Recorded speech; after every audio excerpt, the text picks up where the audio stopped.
Hello, BookTube, and welcome to your Daily Penguin.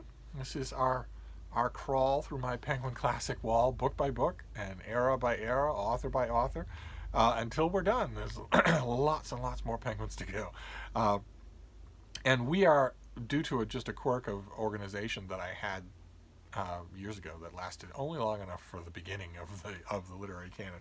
We are stuck in the ancient world since the beginning of the year. We've been dealing with the ancient Greeks and the ancient Romans, with digressions for the ancient Hebrews of the Psalms and also for the literature of ancient Egypt.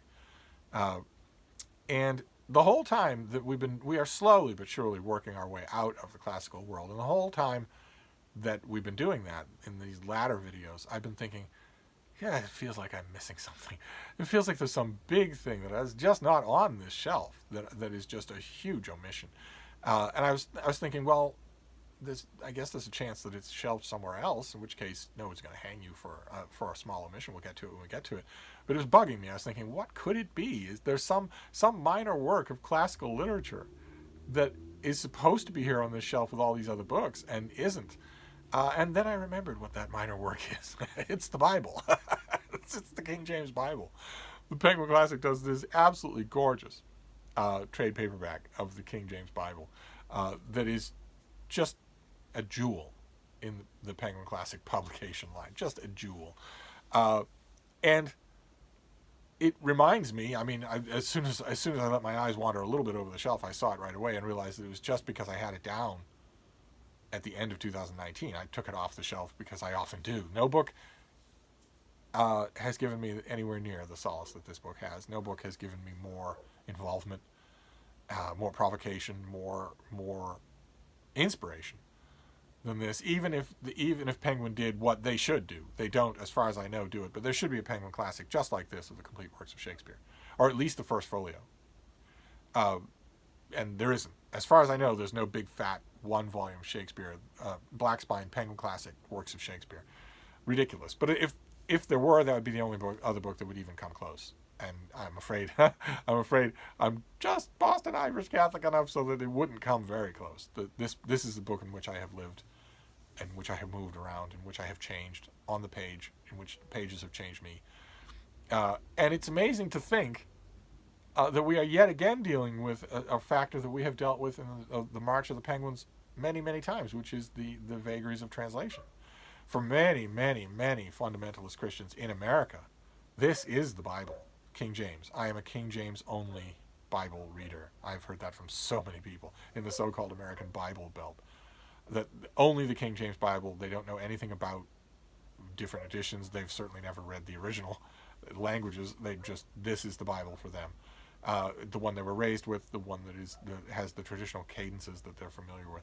A lot of those Christian fundamentalists, some of them have very prosperous congregations, falsely state that this was the first Bible translated into English. Of course, it was not. The idea for this began in 1604, when the young King James, not chronologically young but new to his throne, was approached by Puritan divines wishing for a new Bible, wishing for really their preferred readings of certain texts in what was called the Bishop's Bible, which was kind of the standard English Bible at the time. They had their own idea of how certain passages should be read, and were also correct in pointing out that there were errors, that there were popular errors from the English language Bibles of the reigns of Henry VIII and his son, and that those could be corrected. And King James had a lot of things to think about. He had a religiously divided country, first of all, that he was thinking maybe a central Bible would help. With that, maybe a central Bible would provide a common text, a lingua franca, so to speak. And he also had lots of contentious divines and religious scholars all throughout the country. And he thought, well, if they're working on a Bible, they're not tearing each other's throats out. Maybe that's good too. But there was another thought that was on his mind. I don't think that he was a clever man. He was much more intelligent than the propaganda that tends to stand as biographies of him would have you believe. Not an idiot at all. He also thought, and I don't think he had any idea how much this particular reason would be true. He also thought that a Bible under his name might be a monument to his reign.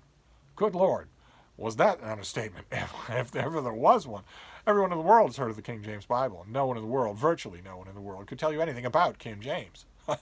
But his name it will live forever. It will live literally as long as the human species lives because of this book.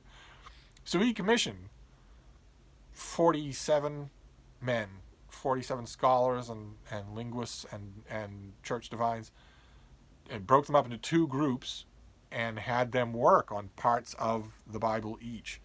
And as you can probably guess from that, when you get all those experts in two rooms together, what started out as maybe a plan to brush up the bishop's Bible rapidly became something much more extensive than that. These scholars wanted a humanist Bible. It's an element that's not stressed in the writings that they themselves did about the process, or that anyone else has done about the process.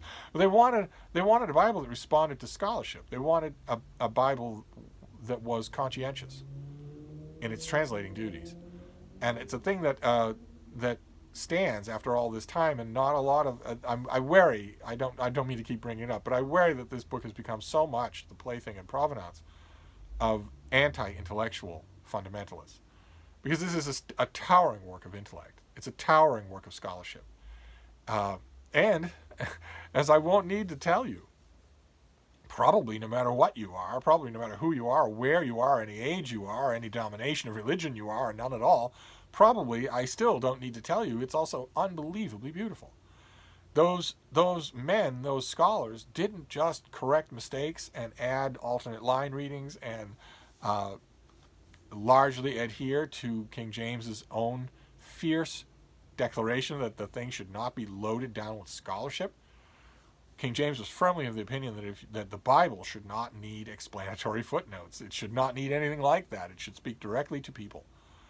But in addition to all of that scholarly acumen, these men also had a tremendous ear. Now, granted, they were living in a golden age of the English language, when all you really had to do was listen to popular songs, popular poems, the literature of the day, in order to get the finest wine that English language had ever done up to this point. I maintain, heretically, that the Victorian era produced an even higher point of not only acumen but also rhetoric than even the Elizabethan and Jacobean periods. I know that's a minority view, but one way or another, the end product was not just a Bible to contend with, a Bible to thoroughly replace the Bishop's Bible or any other English Bible, but also a work of stunning, stunning beauty. It is mesmerizing to read long passages of this translation of the Bible out loud. Mesmerizing. And I'm a big fan, as you've seen on this channel, I'm a big fan of newer translations.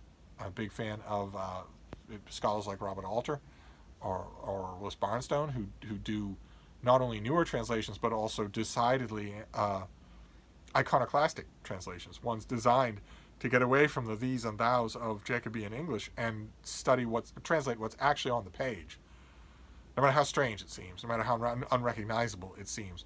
I'm a big fan of those, and I love what they do to the reading of the Bible. But I know it's traditional of me, but they're blown away as a reading experience by this. Still, after all this time. I don't need to read you any excerpts from the King James Bible, because no matter who you are and no matter where you are, you know some of them. The Lord is my shepherd, I shall not want. If you know that psalm by heart, as you should, then you know the King James Bible and many, many other things.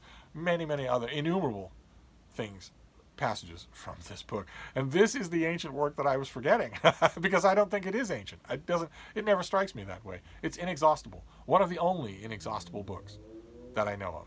Why? Stereotypically, it's one of the books that people mention when they're told you have 6 to pick for a desert island. But I think the people who pick that have never read it. Most of the people that I've heard give that answer have never read it. So they don't have any idea how right they are. They just think, well, you'd want that. The thing that worries me about the King James Bible, since it's our penguin of the day, is not how massively culturally influential it is, how culturally omnipresent it is, but how little read it is, ironically enough. What I would love, is for people who've never picked up this book because they're intimidated by it or angered by it, maybe because of some of those brainless fundamentalists that I was talking about, to pick it up and read it. Read parts of it. Decide to read it all. It's an amazing, amazing experience. I would be lost without it. If I had some horrible choice to make, some Procrustean choice to make about my Penguin Classic wall, I could only pick, like, for instance, 10. I would pick this one. Absolutely. This would be one of them. So that is your Daily Penguin. I'm so happy that finally, I forget when this came out. I was overjoyed when this appeared. 2006. This was Penguin did this in 2006. They took over. I think Cambridge had this originally. Uh, uh, yeah, Cambridge University Press did this in 2005, and then it became the Penguin Classic for 2006. And in 2006, I was working in a bookstore, and I wasn't reviewing books. I had no advanced knowledge of anything that was coming out, or very little, unless I knew the author, and I don't know the author of this one. And this arrived, and I was just doing handsprings. I had the vapors. Nobody at the store had any idea what was getting Steve going this time around. Must be a book. I handed this to so many customers. I said, I've got a book for you. And I still go back to it. There is another fairly modern, of course, Penguin's doppelganger, Oxford World Classics, also does a big, very good Bible. But I like this one even more. I don't know that's strictly due to scholarship. That may be just my affection for Penguin Classics. But one way or another, the Oxford I will sometimes pull down to check on something. The Penguin I pull down to read. Penguin I pull down to lose myself in. So your Penguin Classic for today is a recommend.